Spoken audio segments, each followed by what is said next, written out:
Pernahkah saudara memikir bahwa kalau kita menjadi orang Kristen, itu tidak boleh menjaga terlalu kuat penampilan kita, keanggunan kita, bahkan formalitas kita. Pernah nggak mikir itu, saudara? Kenapa? Sebab menjadi Kristen itu harus bisa dan berani menanggalkan semua keberadaan kita, supaya dunia itu bisa menyambut Yesus lewat kita. Kalau kita memaksakan diri menjaga keformalan kita, menjaga keanggunan kita, menjaga wibawa kita, maka kita enggak akan berani turun untuk mencari orang-orang itu. Karena kita selalu akan punya jarak dengan mereka dalam kehidupan ini. Sehingga kita banyak alasan untuk kita menjangkau mereka. Terlalu lama dan terlalu sering dan terlalu banyak waktu yang kita pakai untuk hidup. Saudara, itu hanya satu arah, yaitu harus Tuhan untuk aku, Yesus untuk aku, firman-Nya untuk aku, janji-janjinya untuk aku. Terlalu lama kita hidup dengan cara seperti itu. Segala sesuatu yang kita buat dalam aktivitas kegerejaan kita, kegiatan-kegiatan Kristen kita, saudara, penekanannya adalah bagaimana Yesus terhadap aku. Jemaat Basilia, para pendengar saya mendengar, punya rencana dan sedang dikerjakan untuk membangun sebuah kompleks untuk menampung anak-anak yang terbuang, anak-anak yang terlantar. Sejak bayi, ketika saya mendengar itu, ini hal yang luar biasa. Saudara, ketika kejahatan di dunia ini makin bertambah-tambah, ketika setan bekerja makin ngawur dan makin kurang ajar, kita harus berani untuk melangkah melawan mereka itu. Betul enggak? Kita harus berani. Maka kalau jemaat ini sudah ambil tindakan selangkah, mari bagi yang belum terlibat, kita akan terlibat betul-betul untuk itu. Supaya tidak ada lagi setan bisa menang untuk merebut orang-orang yang hebat yang Tuhan akan pakai itu. Saudara, kalau kita melihat dua peristiwa dalam Alkitab, zaman Firaun waktu Musa lahir, dan zaman Herodes ketika Tuhan Yesus lahir. Banyak orang Kristen masih menganggap, nah itu kan cuma peristiwa waktu itu saja. Tapi pernahkah saudara menyadari bahwa dua peristiwa itu, satu di perjanjian lama, satu di perjanjian baru. Jangan anggap bahwa itu tidak terjadi lagi hanya pada masa itu saja. Ternyata setan tetap bekerja dengan cara yang sama sampai hari ini. Yaitu membunuh bayi-bayi itu. Membunuh orang-orang hebat itu. Memang bentuknya beda. Tapi roh itu ada sampai sekarang ini. Kalau saudara melihat free sex contohnya. Itu salah satu wujud daripada dua kekuatan yang ada di perjanjian lama dan perjanjian baru. Yang Tuhan pernah tuliskan itu buat kita. Roh itu terjadi sekarang ini membunuh banyak orang. Anak-anak itu tidak bersalah, kita yang ngawur, kita yang salah. Untuk itu kalau kita tidak mau menanggalkan keanggunan kita tidak mau menanggalkan keformalitasan kita, maka kita tidak akan pernah turun dan jadi berkat buat orang-orang itu. Saudara, saya ajak saudara untuk memikirkan kebenaran ini.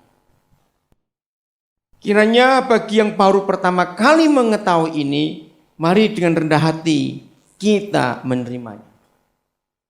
Saya percaya bagi orang Kristen tidak asing mendengar kata melayani Tuhan. Betul enggak? Karena itu adalah bagian terutama dalam kekristenan kita, melayani Tuhan. Dan itu terjadi berabad-abad dalam gereja Tuhan.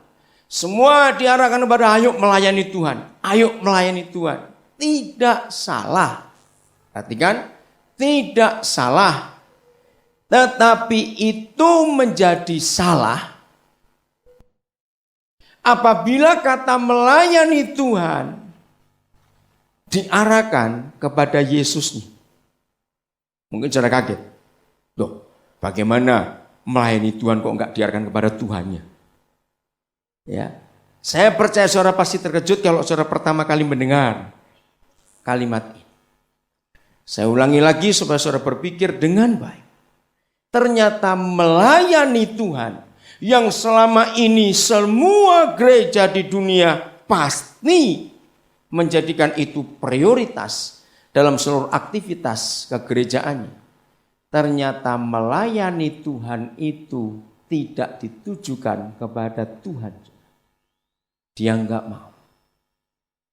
Maka itu ketika hampir semua orang Kristen dalam seluruh kesibukan aktivitas kegerejaannya, waktu, tenaga, uang, macam-macam idenya, semuanya. Mari kita buat untuk Tuhan. Mari kita buat untuk Tuhan. Betul saudara. Dan itu memang harus. Tetapi tidak untuk Tuhan. Kaget bukan? Lalu untuk siapa? Mari kita lihat. Bukankah sejak awal Yesus datang? Ini yang menunjukkan betapa setan membodohi kita. Padahal kita juga sering membaca ayat itu. Bahkan kita pun sering dengar dikhotbahkan. Sejak awal Yesus datang, dia sudah pesan. Aku datang bukan untuk, teruskan. Nah, ngerti semua toh? Ngerti semua. Ternyata sejak awal Tuhan Yesus pun sudah pesan. Kalau saya pakai bahasa Jawa, sudah wanti-wanti. Sudah minta dengan serius. Aku datang bukan untuk kau layani. Karena mengaku datang bukan untuk dilayani. Tapi dia datang untuk melayani. Nah, kalau dia sendiri minta dengan serius bahwa dia enggak mau dilayani, lalu kenapa kita sibuk-sibuk melayani dia? Saya meneliti konsep ini di mana kesalahan gereja. Ternyata kesalahan gereja menyampurkan agama-agama orang tua kita sebelum ketemu Yesus. Saudara, semua agama di dunia ini, baik yang animis, baik yang agama suku, baik itu yang monoteisme, baik itu yang macam-macam, pokoknya semua agama ada. Konsepnya adalah melayani dewa, Tuhan, roh yang mereka percayai. Dengan sujud, dengan tunduk, dengan sesaji, dengan macam-macam aktivitas. Semua diberikan kepada Tuhannya itu. Betul? Nah, ternyata setelah kita jadi Kristen, ini terbawa. Berapa kali kita mendengar, mari saudara kita berikan ini untuk Tuhan. Ternyata dia enggak butuh duit. Yang perlu duit itu pekerjaannya. Semua. Mari kita rendahkan hati kita untuk berani mengubah konsep yang benar ini. Konsep yang tidak benar menjadi yang benar. Sebelum saya teruskan, saya minta kejujuran, ketulusan saudara. Apakah saudara percaya dan itu pengakuan kita bahwa Yesus bukan seperti dewa-dewi atau roh-roh dan tuan-tuan yang lain yang minta disembah-sembah, minta diberi sesuatu supaya dia enggak marah kepada kita, lalu kita diketok begitu? Ya atau tidak? Coba jawab. Dia tidak seperti yang lain-lain. Dia tidak mau dilayani. Kalau saudara percaya ini pasti muncul pertanyaan. Nah kalau begitu apa itu arti melayani Tuhan? Betul? Kalau gitu apa yang harus kita kerjakan? Kalau saudara bertanya seperti itu, Saudara orang yang diberkati Tuhan.